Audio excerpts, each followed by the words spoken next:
One company stands out as a beacon of innovation and excellence. Whether you're seeking expert media support, events planning, mentorship, or corporate media training, East Africa Media Group is your trusted partner every step of the way. From audiovisual production to TV and radio broadcast. Right here from We are your destination for top quality content and services. Our team of talented professionals, from journalists free and moving well. to technical specialists, are on the heartbeat of our success. Welcome to East Africa Media Group, where creativity meets expertise and passion drives results.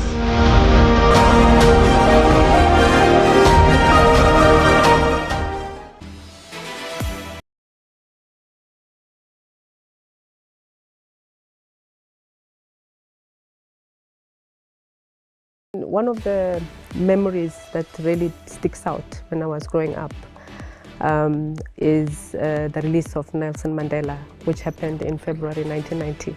You know, again, when I go back to my experience in Rwanda, one of my first experiences when I came is that I was visiting the trade and I saw a lady who came with a SIM card in an envelope. You know, I had been in the telecoms industry at the time for 18 years. I'd never seen anything like that. Maybe, you know, I had not seen anything like that. Are there any sort of regrets, any things you're saying, okay, if I only had, you know, some extra time, I think I would do this better? When you look back and you reflect, are there things you feel I would have made better decisions? Mm-hmm. Yeah. Mm-hmm. Talk to me a bit about how you reacted or how you felt when you got that communication that, hey Mapula, you're being redeployed to South Sudan.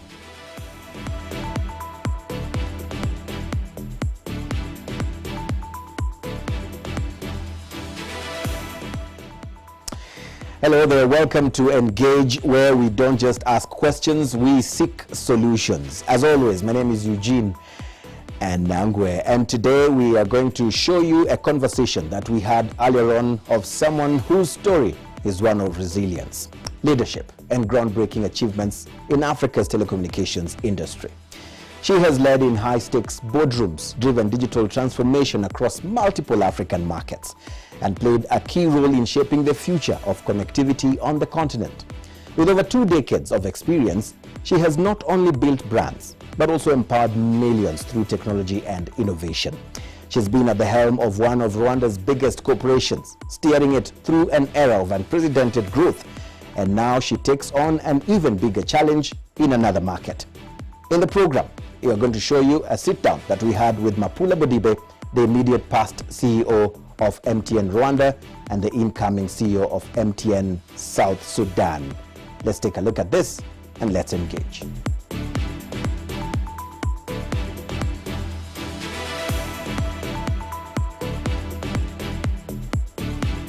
Right, you are watching us and we are coming to you live from our studios right here at East Africa Media Group headquarters, and this is Engage. And of course our guest today is an amazing person who actually I would like us to get to know a bit more about, and of course we will be talking to her right here in the program in just a bit.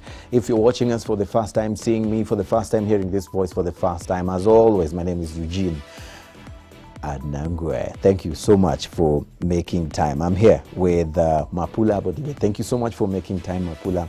I know that there's a lot to talk about, and I first of all want to start by saying thank you so much for gracing our studios. Actually, you have to know that you're the very first guest that we are hosting right here in our state-of-the-art studios. And I want us to start off this conversation from way back. A lot of us know Mapula, the Chief Executive Officer of MTN Rwanda, immediate former CEO and incoming for South Sudan. But I want us to take the arm of the clock way back to your early life, your early childhood, and of course your upbringing. Just talk to us a bit about some of those key childhood memories that have stuck with you since you are blessed to be on this world? Oh, thank you so much, Eugene. Such a pleasure to be here. Thanks for having me. Wow. I think when I reflect on my childhood, I think first of all, I would say I was very blessed to be raised by educators. I grew up in South Africa, in a small township in the East Rand, not far from Johannesburg, called Kwatema. And it was a settlement town, actually close to mines. But my parents and my grandparents had relocated there from the village.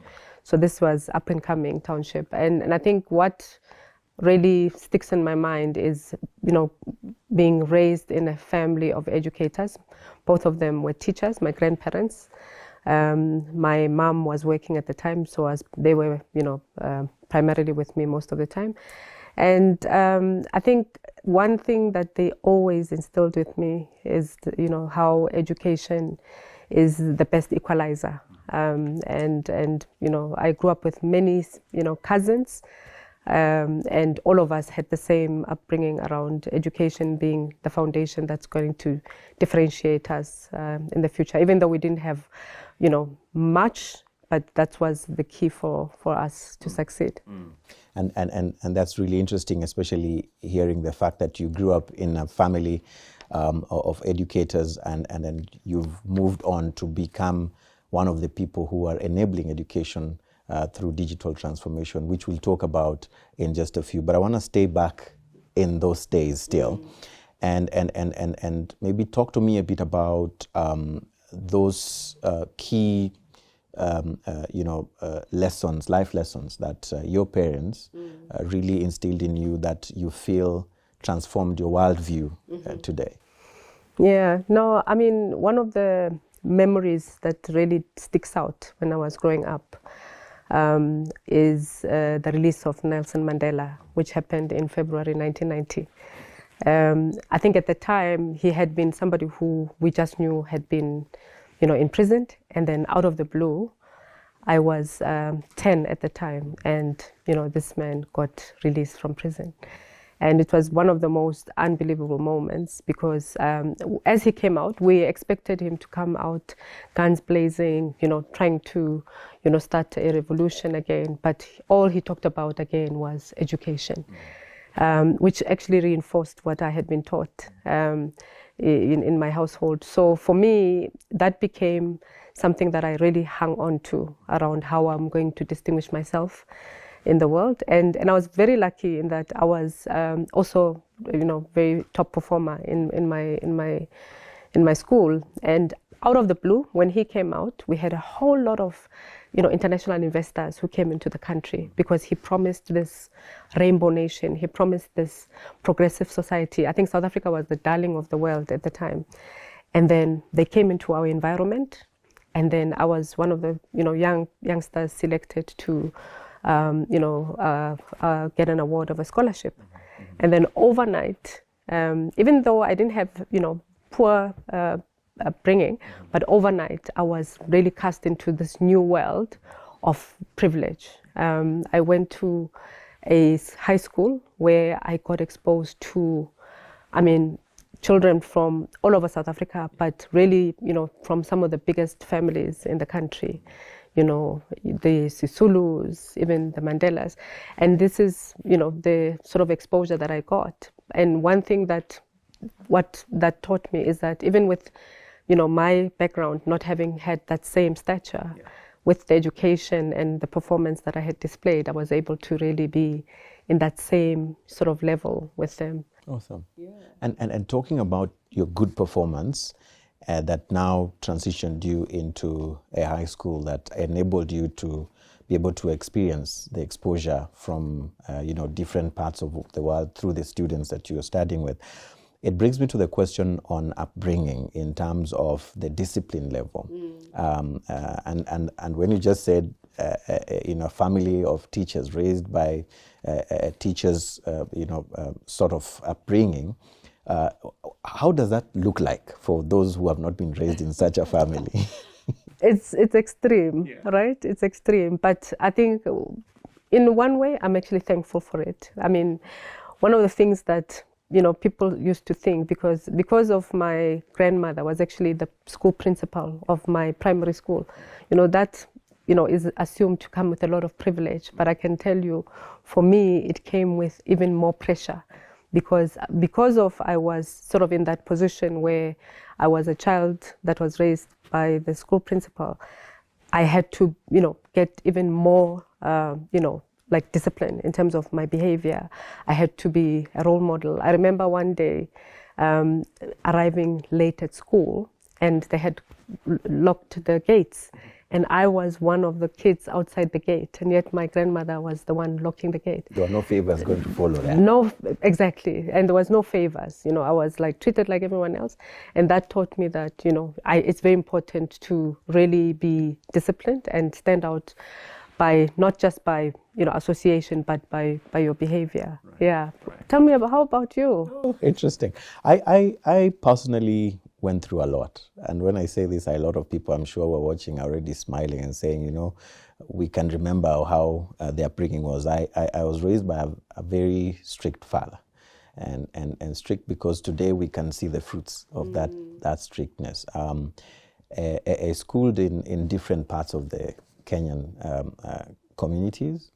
I think there was a time when I studied in upcountry at my grandfather's village.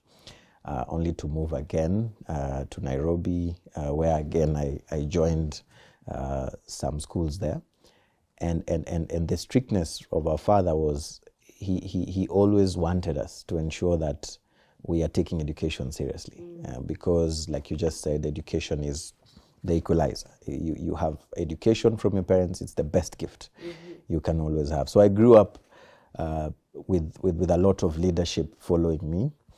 Because even at high school, I was the school captain. And if you go back to primary level, every time we got into a new class, I would always be picked as the class prefect, just to be able to ensure that I'm able to lead the teams or the classes in that sense. But we knew that we cannot make any mistake of having any level of indiscipline, because my father is that father who can come. He actually did come one day in school, and he caned me in school at the staff room. So you can see the level of discipline in that sense. But that brings me to the question I wanted to ask you. When it comes to the choices of the subjects that you had to choose, because I know at some point in your growing up, in your education, you had to pick for you to be able to know, this is my career path, this is where I want to go, but anchored on some subjects, anchored on some level of education. How did that go for you? And for anyone watching you now, seeing you in your level as the Chief Executive Officer, are there any subjects that they need to be looking at at high school? If they are watching us and they are at high school level and they need to decide, are there any?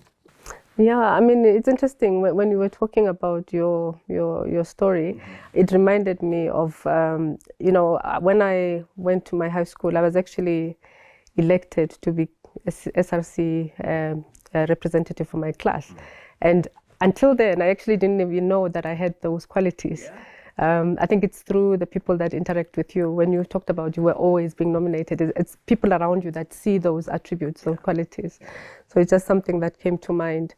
I think when it comes to subjects, it's interesting because, you know, when I went to Puting High School, this was the name of my high school, I had come from a Bantu education school. In terms of how South Africa was segregated. And this was now a very sort of like a private school with kids from all over, mixed race, etc. But one of the things they did to try to make sure that we were diverse and integrated, they banned the use of our vernacular languages. So you would get fined. But, you know, so I went from being very sort of like I would say average in my communication, especially in English, to now only being able to speak in English. And their principle was they wanted to make sure that nobody was left behind because, you know, my neighbor in my dormitory was white, my next door neighbor was Indian, so they wanted us. So interestingly, one of my best subjects in school where I came out, you know, in my matric year with an A was English. And having started from that background, you know, I like really over-indexed. And I feel like, you know, for anyone that foundation of communication, especially these days. You can have the core competency in different subjects, but being able to articulate, being able to communicate is very important. So I really think it's important for people to be having the right foundation in terms of English, and not just, communication, but really comprehension, because I think you can do a lot. So that was one. I think the other one for me was really around, business. I was very interested in, like commerce. So I gravitated towards subjects that had numbers, economics, and even accounting. So those were the kind of subjects that I did, but only because I just liked the business world. I saw business as something intriguing, and I ended up going in that direction. But I think one thing that was odd in my selection of subjects is I loved history. Yeah, I really loved history, world history, really hearing around, about what had happened.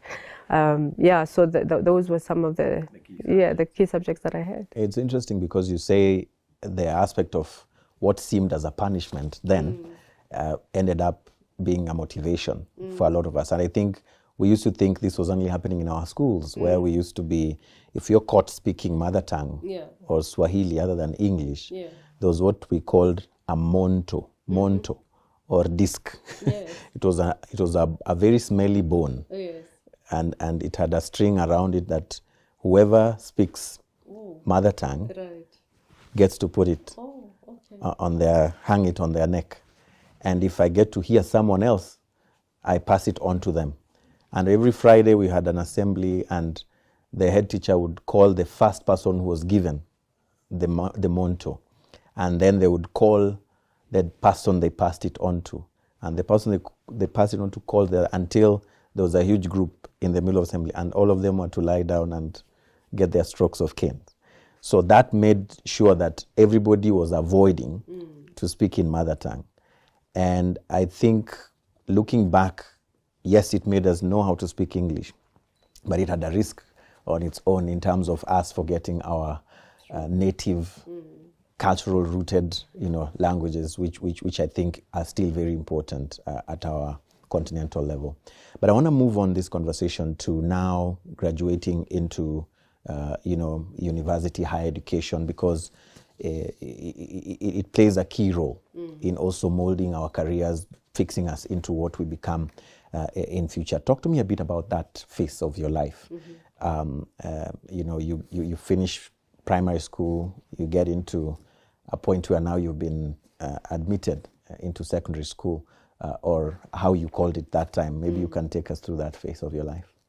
Yes, so from my, gravitating towards these commercial subjects, and I did very well in them, I decided to venture into like a BCom. So my first degree was a BCom, because I thought, this is what I want to do. But also there was a lot of influence from my family. I came from that old school family where you were either going to be a doctor, a lawyer, a teacher, or a pilot. And they wanted like proper qualification. So I did that because I wanted to be an accountant. So I completed a degree majoring in accounting and economics. But very early on, I realized that, as much as I was good in these subjects, it wasn't necessarily exactly what I wanted to do. But with that, I actually also had some exposure to marketing at a very low level, but mainly the commercial subjects. And then my first opportunity for employment was actually in an accounting firm because of this background. And that happens to be where I actually realized that this was not necessarily my forte. So I spent about a year in that organization, good at the numbers, but not really thriving, not really enjoying it, until I ventured into other areas. Right. Yeah, how about you? For me, I think education from a high school perspective, learning in the village, because I studied in the village. The school is called Butere Boys High School. And being there grounded me into, first of all, being closer to my father, who I really look up to so much because of the leadership skills from the support in his capacity. But then from an education perspective, there was a lot of co-curricular activity that I was really good at. And every time there was this call that you need to really start letting go of some of these co-curricular activities because your grades might be affected by that. But for me, I think looking back, I see the need of allowing our children to have a balanced sort of performance in all areas. And I'm very happy because I was very good at drama festivals. I was very good at Science Congress. We did some of these projects and we went to perform, and I went up to, I think, provincial level. But for the drama festivals and music festivals, we could always go up to the national level. And at school, in terms of the performance, I was average. I would get B minus, which was good enough. So I always wanted to be this wholesome person because I know of my friends who actually were A students, but today life has become so difficult for them after school because they were not able to know how to mingle with society, how to socialize, how to use their talents, their gifts. And for me, I discovered my gift through the leadership positions I had, because I would always be required to stand in front of everyone at the assembly and make announcements. And every time I would speak, there was always claps that followed because of the level of public speaking skills that I had then. And this is what transitioned me into knowing this is what I want to do. Because in our literature class, we would always read passages, those storybooks, and then the teacher would pick whoever is reading paragraph 1 to paragraph 2, paragraph 2 to paragraph 4. And for me, the paragraphs had been given, I would exceed, and the teacher would keep quiet to just allow me to read on.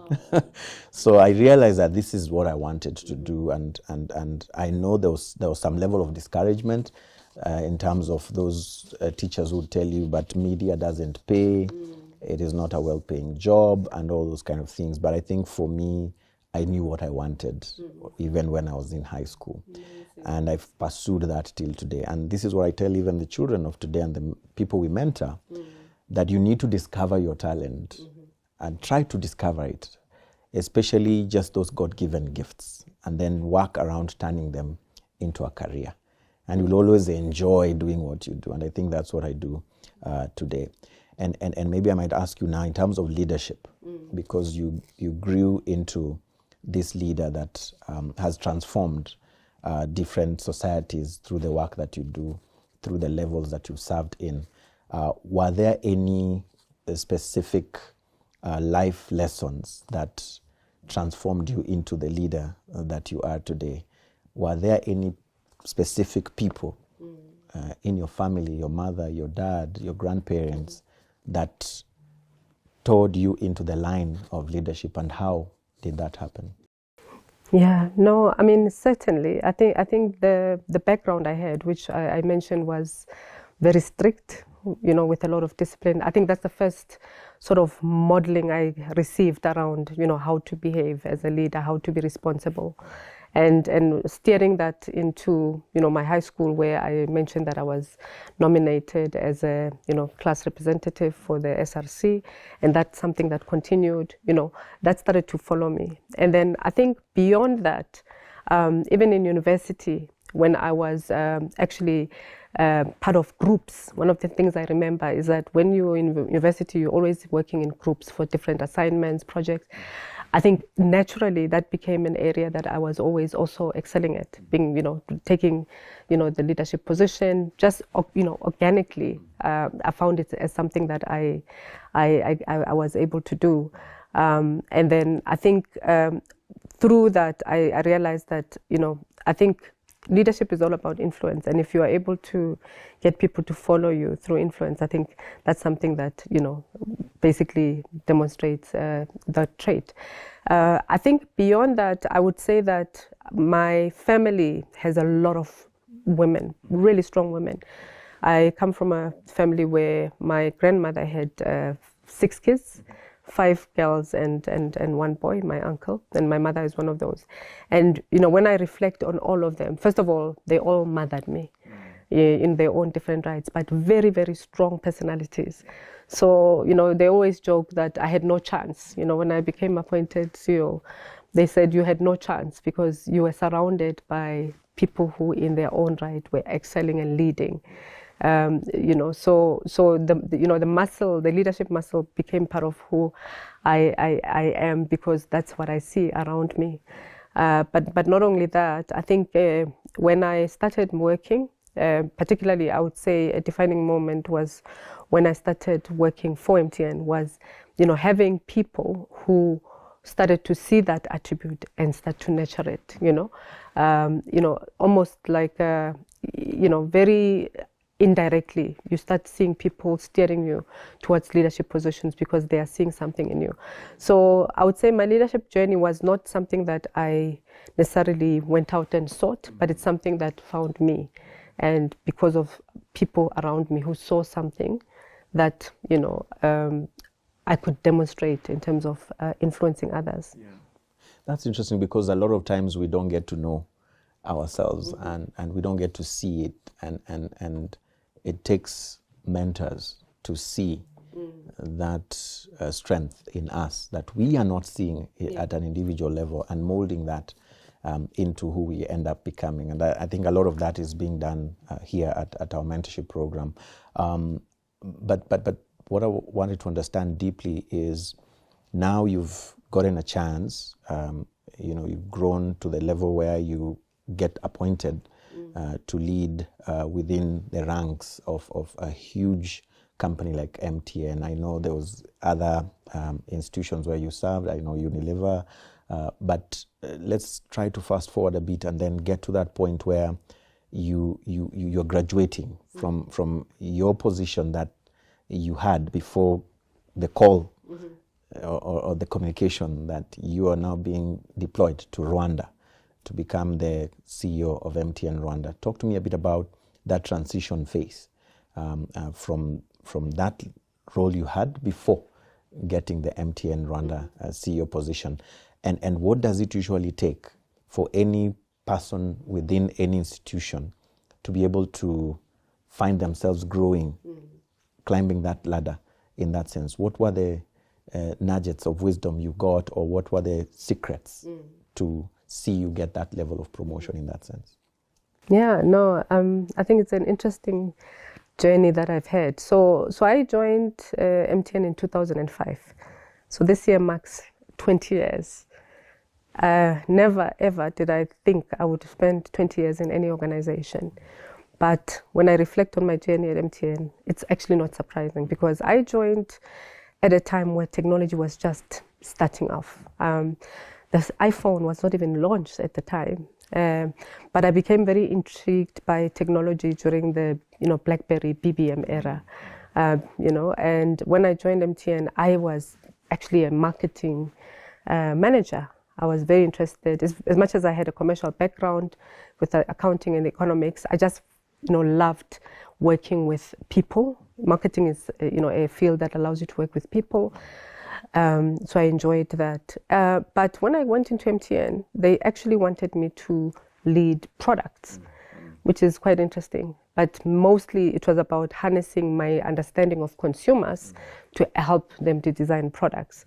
So, and basically that became the start of my journey. But not only that, is that I actually joined within a marketing environment, but I was so curious in terms of the, this vast and evolving technology that I ended up, really putting my hands in a lot of things, I became interested in product. I became interested in, on the technology side. As much as I was not an engineer, I actually spent a lot of time with engineers, really trying to understand if I'm looking to, develop a product for a consumer, how does it come about? And then, I really loved the story of how technology enables citizens, communities, and society.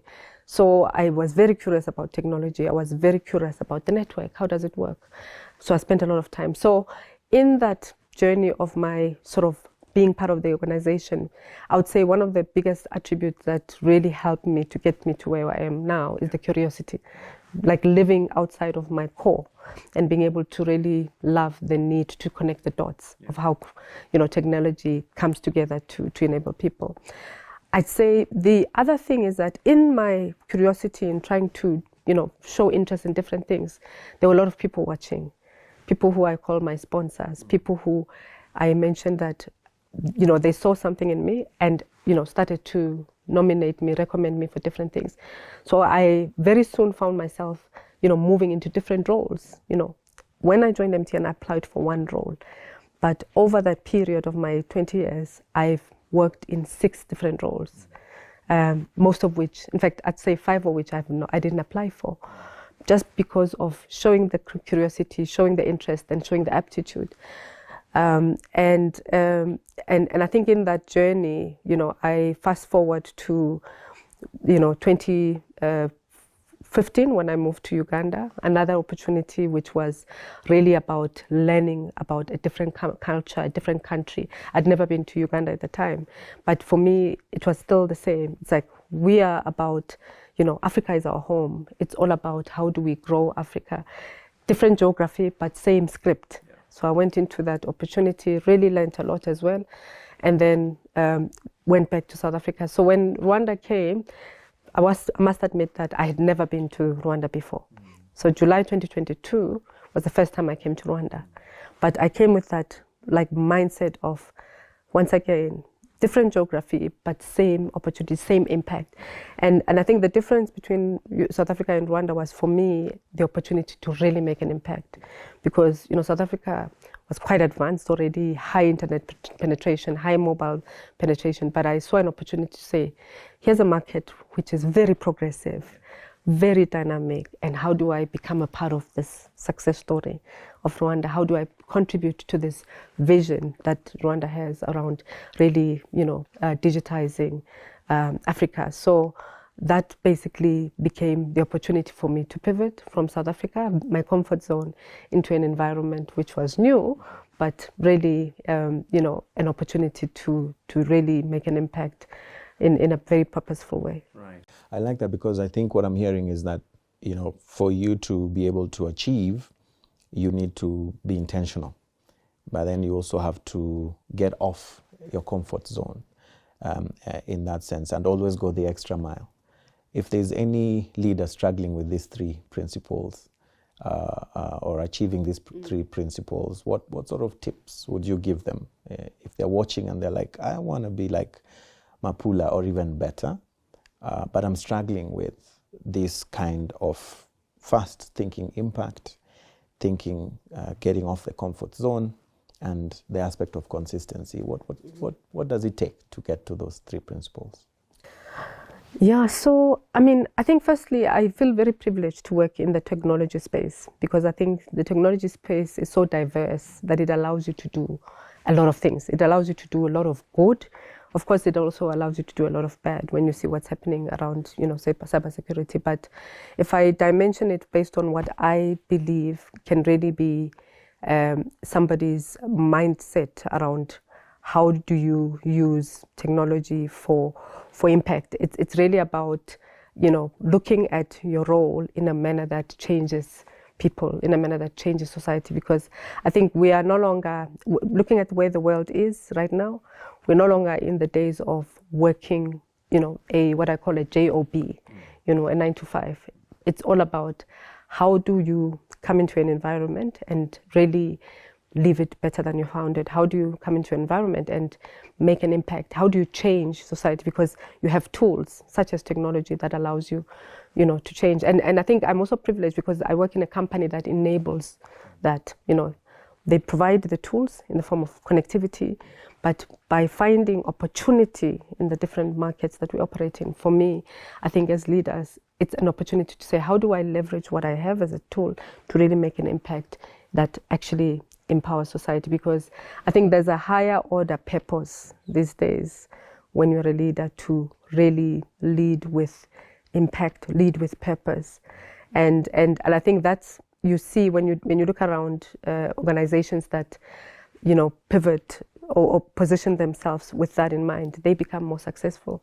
Especially these days where young people are so discerning. You know, we've seen so many companies, very successful, who have, you know, really been, you know, like really downsized overnight because of having sort of like a very sort of like insular a way of doing their business instead of purposeful. You know, I think we've seen enough examples of that. So I think the society we live in, the culture globally that we are now living in, forces us to have that, you know, acting with responsibility, acting with purpose in the way that we work. So I almost think that if you're a leader today, it's by default. You don't have a choice. The world, you know, demands it of you. And I think in terms of, you know, going the extra mile, I think again it's about, you know, again when I go back to my experience in Rwanda, one of my first experiences when I came is that I was visiting the trade and I saw a lady who came with a SIM card in an envelope. You know, I had been in the telecoms industry at the time for 18 years. I'd never seen anything like that. Maybe, you know, I had not seen anything like that because I came from an environment where everyone has a mobile phone. So that for me became sort of like an aha moment to say, wow, you know, we live in a continent where there are still people that don't have a mobile phone.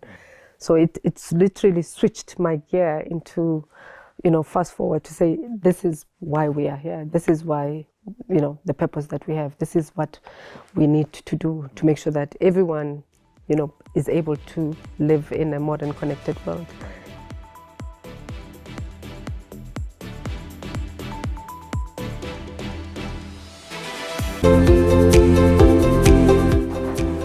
In the same energy you're seeing failure, please try to see success. Because it's there. I tell people the coin is two-sided. You have one side of the coin which is telling you will fail. But there's another coin that tells you, no, you can do it. Listen to that one. This training is really helpful because it helps us to communicate effectively. I had a lot of favorite parts in this training, but if I could only stick to one favorite part, that part was the part of answering difficult problems from different journalists. And if you're someone that wants to learn a lot, I could recommend you to seek for this training. We have to dream big, right? But we cannot achieve what we dream of if we continue to sleep. We have to wake up from that dream and then walk the talk to achieve those dreams that we have. If you want to connect with your audience or the person you're speaking to, try to make them feel you opened up to them. And if you told them your personal story, then it means you're really passionate about this thing that you do. And authority. You see what I did there? Seriousness and authority. This is a very important thing actually I'm saying now. You see what I did there? When you take a low pitch, the room settles. The room feels this is now serious. He or she is gonna say something important. I was very excited to get the trainings that were carried out by Eugene Anangwe. So I think my biggest experience is basically to understand what you normally do, but without knowing what could be the other impact on the other side. But based on the training now, it will help me to stabilize what will be the right information that I should be sharing or not necessarily sharing, but or how can you do it strategically, or how can it be helpful for the other person that you are talking with.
world where media shapes perceptions, one company stands out as a beacon of innovation and excellence. Whether you're seeking expert media support, events planning, mentorship, or corporate media training, East Africa Media Group is your trusted partner every step of the way. From audiovisual production to TV and radio broadcast. Right here from We are your destination for top quality content and services. Our team of talented professionals, from journalists Free and moving well. So to technical specialists, are on the heartbeat of our success. Welcome to East Africa Media Group, where creativity meets expertise and passion drives results.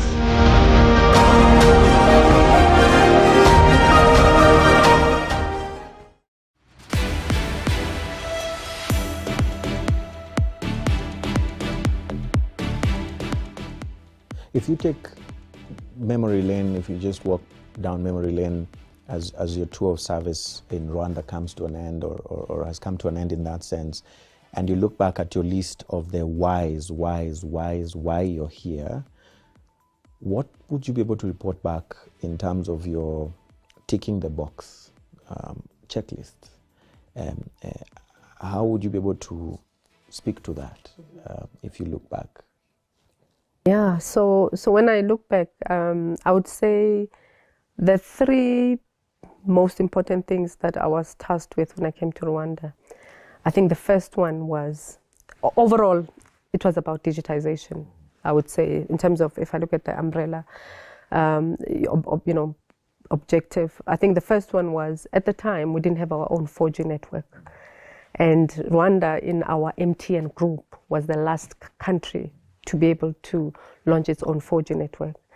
So if I had to, reflect on that as an achievement, I am very proud of that. And it's something that I'm not only proud of having launched the 4G network on behalf of MTN in Rwanda, I'm proud of having, 87%, coverage of 4G within 1 year.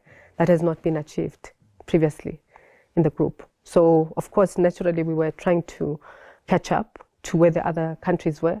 But, it was really unprecedented to be able to grow at that fast pace. That's number one. I think the second one is, and I go back to the example of the lady with the SIM card. For me, that also really signaled a very important need around access to smartphones, access to devices. And that's something that I'm also very proud of. When I came to Rwanda, we were sitting at 26% smartphone penetration. And today, I'm able to say that I'm leaving a country with, for MTN, sitting at 36% smartphone penetration. And that became one of the things that I really was very focused on in terms of how do I, use different projects or initiatives to drive smartphone access. And then I think the third one for me was really around internet access. Again, going back to these two things, the 4G network together with the smartphone, what they are aimed at is enabling people to access the internet, because the GSMA reports that when people have access to internet, it can actually contribute to the growth of the GDP of the country, because they are, they become global citizens. And that's something that I'm also proud of, because of the rollout of the 4G network, because of the acceleration of smartphones, more people were able to access the internet. And from that point of view, something I'm also very proud of, to say today, we are able to say in Rwanda we have 34% internet penetration because of some of these interventions. Right. And are there any sort of regrets, any things you're saying, okay, if I only had, some extra time, I think I would do this better? When you look back, when you reflect, are there things you feel I would have made better decisions? Mm-hmm. Yeah. Mm-hmm. Yeah. So I think definitely there are some reflections. I think one of the things that I definitely think probably should have paid more attention to is customer experience. It's something that, luckily enough, I caught it, before my departure from Rwanda. About a year ago, I actually changed the structure within the company to make customer experience a center, whereas before it was something that was sitting in the support structure of the organization. Now it's actually sitting as a standalone business unit. And what I realized is that as much as we were innovating around 4G, as well as, rolling out our network, as well as smartphones, customer experience was an area that basically needed a lot of attention. And, because of some of the issues that we face in the market. And today I'm happy to say that we managed to recover our net promoter score, and in the group we are number 2 when it comes to net promoter score, because with the change in my structure we were able to be very intentional. But it is something that I think, given more time, my ambition would have been to really, do even more in terms of making sure that, customer experience, becomes the number 1 agenda for MTN Rwanda. Yeah. It's interesting you talk about that, because it's very few institutions that see it that way, especially for institutions that usually report their profits. And when you're talking about, we made X amount of profits, and yet your customers are feeling cheated. They're feeling, this is money out of my pocket to yours, but I'm not getting value for my money in that sense. What would be your recommendation then to whoever takes over in this area as far as customer experience is concerned with MTN Rwanda? No, certainly. I think it's really to really be very much on the pulse in terms of what's happening on the ground. I think Rwanda, being a market that we have, is everything is viral. If something goes wrong, it's very quickly can spread, which actually can affect the rest of your customers. So really being on the pulse, especially with the average citizen, Turaje, not people who are not affected. Really paying attention to that, and not only paying attention to that, making sure that we listen to them in terms of how we formulate our solutions, our services, our strategies. So leading from customer first instead of from profit first, because I believe that where if those issues are addressed, then revenue and profits becomes an output. Interesting. You may not be able to do that here in Rwanda now, because your tenure now has ended in Rwanda, but you have now an opportunity to do even much more in South Sudan, Africa's youngest country. Talk to me a bit about how you reacted or how you felt when you got that communication that, hey, Mapula, you're being redeployed to South Sudan. Yeah, it's an interesting question, because when you work within MTN, you have to be open enough to realize that we work in Africa, and at any point in time, you can be redeployed to any market. It can be Afghanistan, it can be any country. So that's the first awareness that you need to have when you work in these roles. So for me, my experience when I received the news, I think the first thing was, I would say, I was very reflective, right? I was reflective because I tried to understand why did they choose South Sudan. And then as I started to learn more around South Sudan, I actually got very excited about the opportunity. You mentioned that it's Africa's youngest, country, and in all respects, it actually is also one of the youngest when it comes to our industry. It's almost like a country that is so ripe for growth, because it has the lowest mobile penetration, sitting at 12%. It has the lowest internet penetration. It has, in terms of opportunity, it's really, really quite exciting, because it's coming off a low base, and it's an opportunity to really, really scale to where most of the other countries are. So I'm actually quite excited about the opportunity, because I see an opportunity to make an impact not just incremental, but really, systematic impact in terms of how that industry in that country can actually propel and contribute to the growth of the country, the growth of the GDP, and really help to set the country up for success to, similar levels to where some of the other countries are. Yeah, and on your to-do list, top 3, what are they for South Sudan? Yeah, so I think for me, definitely increasing penetration. I mentioned that today it's got one of the lowest mobile penetration. So mobile penetration is actually sitting at 32% out of the full population. Internet penetration is sitting at 12%. So, this is relative to countries like South Africa where it's 80%, 90%.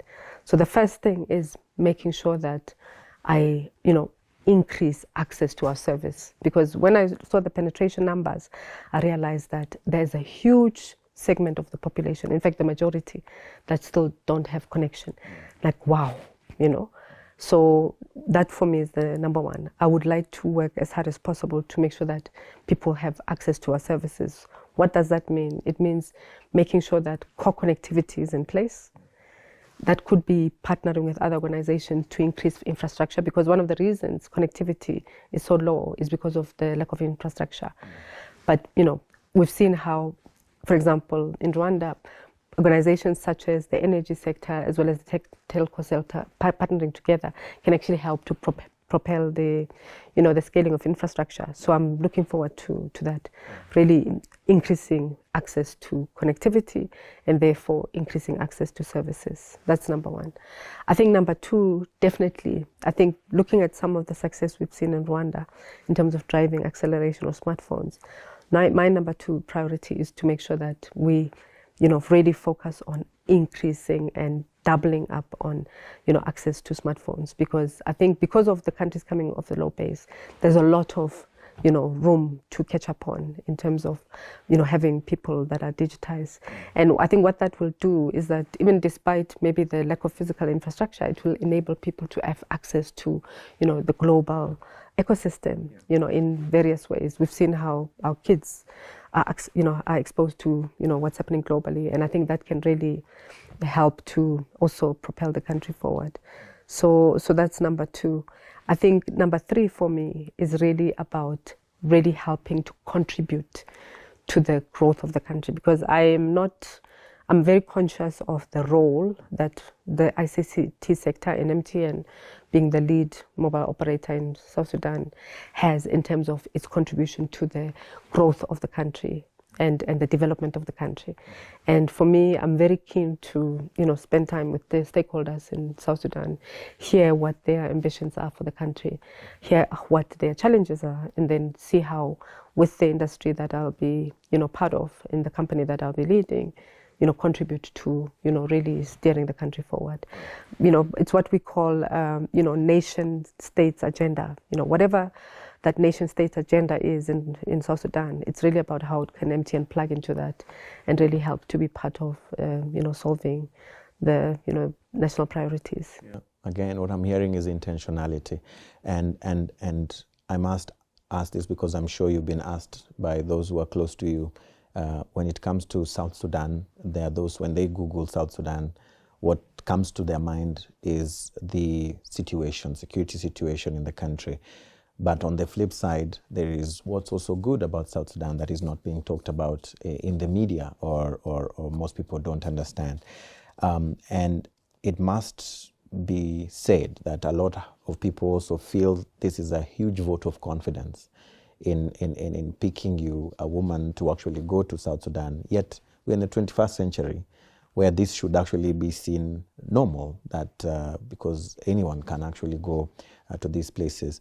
But I would like you to talk to me a bit about that aspect of what you've had and how that makes you feel, especially about the country in its own state. And probably just to share with us that aspect of, look, I can do it. It's not any other person. I can actually do this. Yeah. Yeah. So I think you're absolutely right. I think a lot of people, when I talked about going to South Sudan, their reaction was immediately concern. 95% of the people, it's like, are you going to be safe? Because of it's a country that's been involved in war over the past few years, and the situation is still relatively unstable. But at the same time, I think I work in a group where I believe that when they decide to go into these countries, they do their due diligence. MTN has operated in Afghanistan for more than 20 years, which has been in war for as long as we can remember, and it's thriving and still able to operate as a core solution provider to actually help the country, in terms of mitigating some of the effects of war. And then I think when I look at South Sudan, I look at it similarly. I look at it as a country which has a sort of like a status and a history and a legacy which is war-torn. But I believe that MTN can actually be an organization that actually helps to contribute to addressing some of those challenges, because a lot of the challenges that the country face are not just political but also macroeconomic because of the lack of development. And I think as the country starts to position itself for development and growth, I think for me I see it as an opportunity. I think the company of course provides for safety measures for employees that are there, so that for me assures me that I'll be safe. And I'm quite assured that they won't send me there unless they believe that I can take on the task. And being a woman, for me, it shouldn't be something that qualifies or disqualifies me for taking on the role, because I believe that, at the core competency level, whether I'm a woman or not, it's about serving the country. It's about, making an impact and really using, the expertise I've accumulated over the last 20 years to really, contribute to the growth of the country. Right. Before I let you go, I'm going to ask you about your husband and children. And I ask you this on the backdrop of the amount of work you need to do, the amount of thinking process, strategies. Talk to me about where they plug in this whole life of Mapula, from when we started this conversation to South Sudan. Yeah, it's interesting. I sometimes call my kids MTN babies because, they were born whilst I was at MTN. So they've literally lived all their lives during my tenure at MTN. So they've seen, my dedication to the company. They've seen my, contribution. They've actually grown understanding that, there's a higher order, reason that I'm still at the company. So I think what I'm blessed is that I have a partner, my husband, who I've been married for the last 17 years, who has been very supportive. All of these, movements to different countries, Uganda, Rwanda, South Sudan, I'd never be able to do them without his support. And, he's been a very big champion and supporter for my, career progression. Even going to South Sudan, he was one of the people who said, for what you are trying to build in terms of your legacy, it's not a bad move, considering that I will be safe. So very supportive husband. In fact, one of the things I sometimes joke about is I met my husband when I was at Deloitte.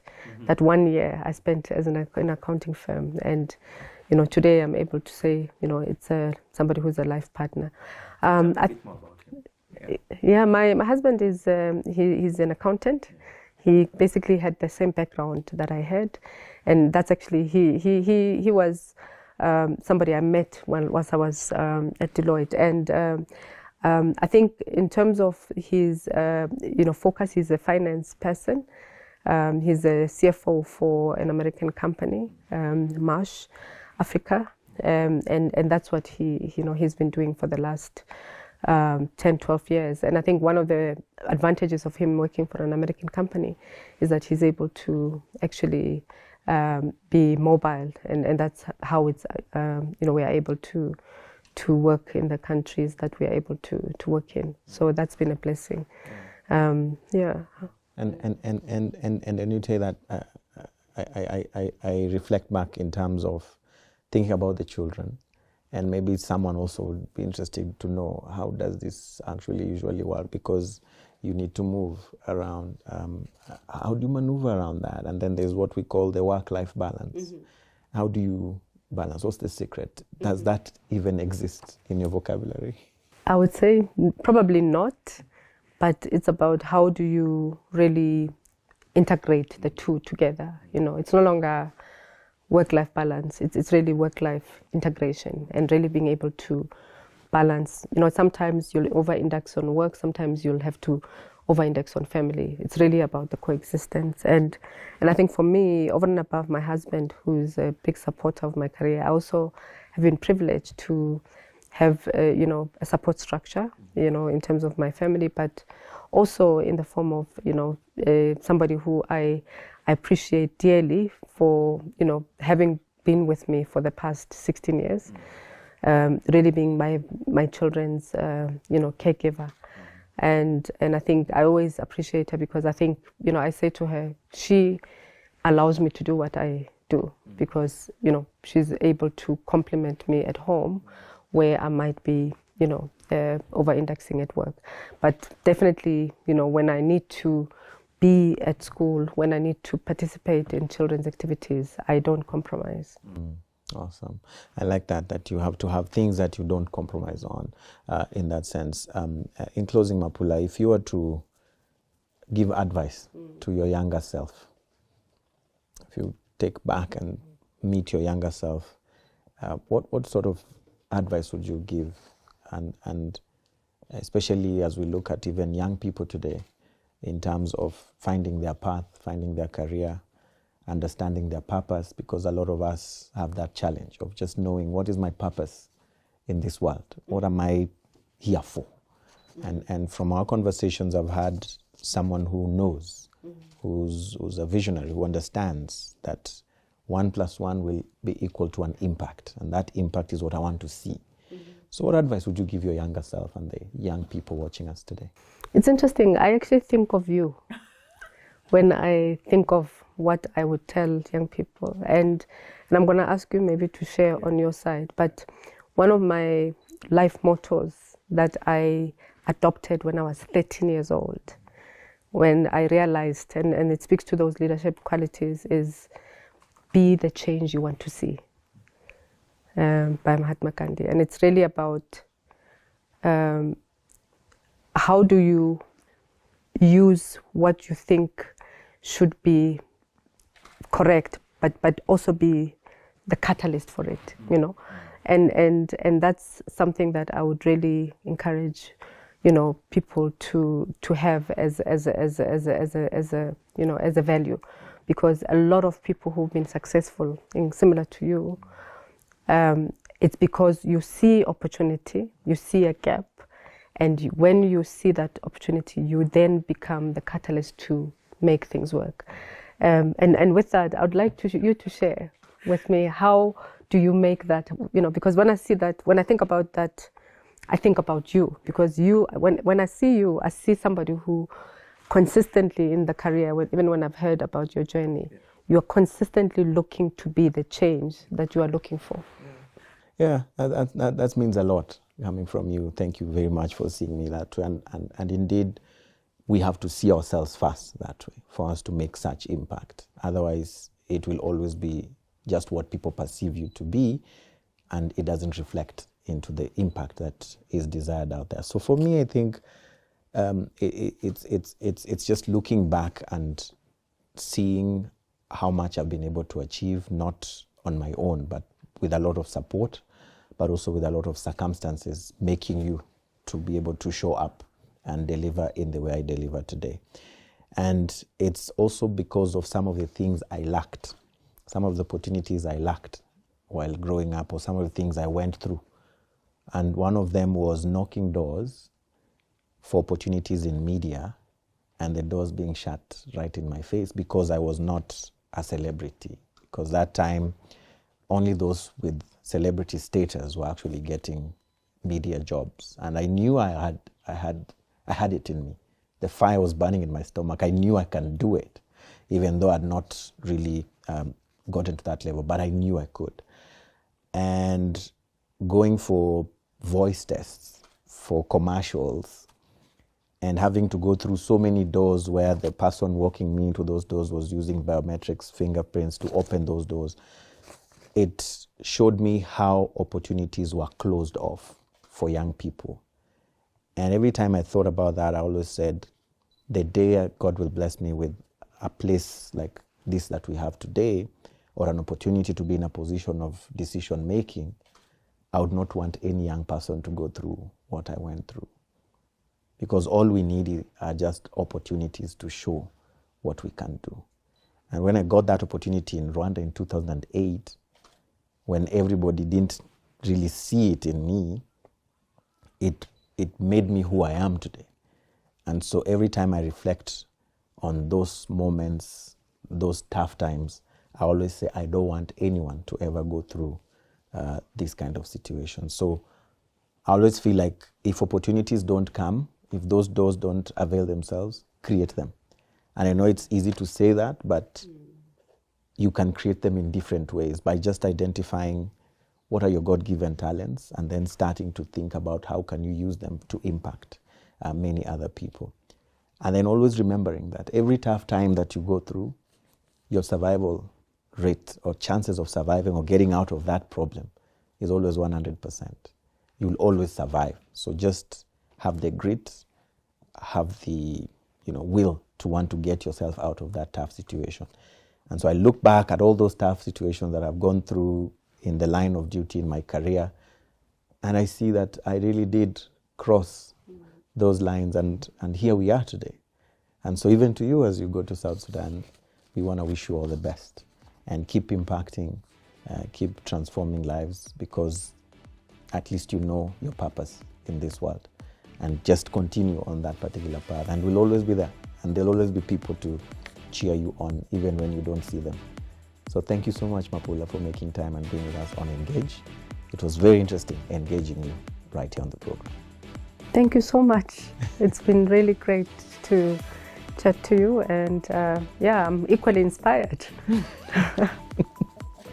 Thank you. There you have it. We've had a very interesting engagement right here with Mapula, and of course, we want to say thank you for being a part of the program. We'll always be here on our East Africa Media Group platforms, Eamgtv across all digital platforms. Please follow and of course leave a comment. We'll see you again next time.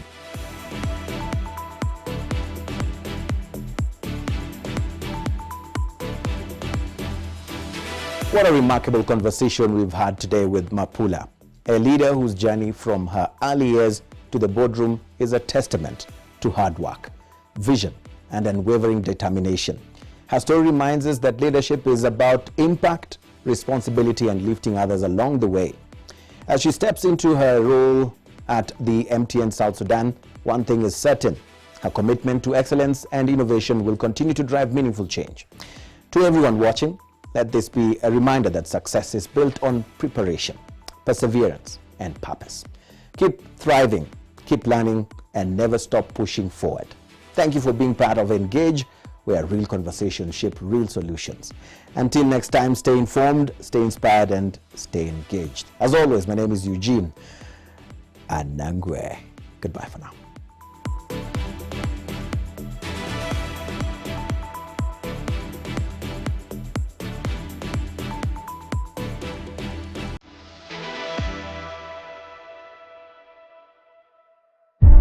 In a world where media shapes perceptions, one company stands out as a beacon of innovation and excellence. Whether you're seeking expert media support, events planning, mentorship, or corporate media training, East Africa Media Group is your trusted partner every step of the way. From audiovisual production to TV and radio broadcast. Right here from We are your destination for top quality content and services. Our team of talented professionals, from journalists Free and moving well. So to technical specialists, are at the heartbeat of our success. Welcome to East Africa Media Group, where creativity meets expertise and passion drives results.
In the same energy you're seeing failure, please try to see success.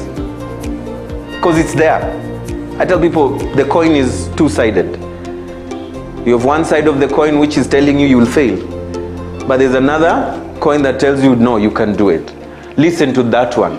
This training is really helpful because it helps us to communicate effectively. I had a lot of favorite parts in this training, but if I could only stick to one favorite part, that part was the part of answering difficult problems from different journalists. And if you're someone that wants to learn a lot, I could recommend you to seek for this training. We have to dream big, right? But we cannot achieve what we dream of if we continue to sleep. We have to wake up from that dream and then walk the talk to achieve those dreams that we have. If you want to connect with your audience or the person you're speaking to, try to make them feel you opened up to them. And if you told them your personal story, then it means you're really passionate about this thing that you do. And authority. You see what I did there? Seriousness and authority. This is a very important thing actually I'm saying now. You see what I did there? When you take a low pitch, the room settles. The room feels this is now serious. He or she is going to say something important. I was very excited to get the trainings that were carried out by Eugene Anangwe.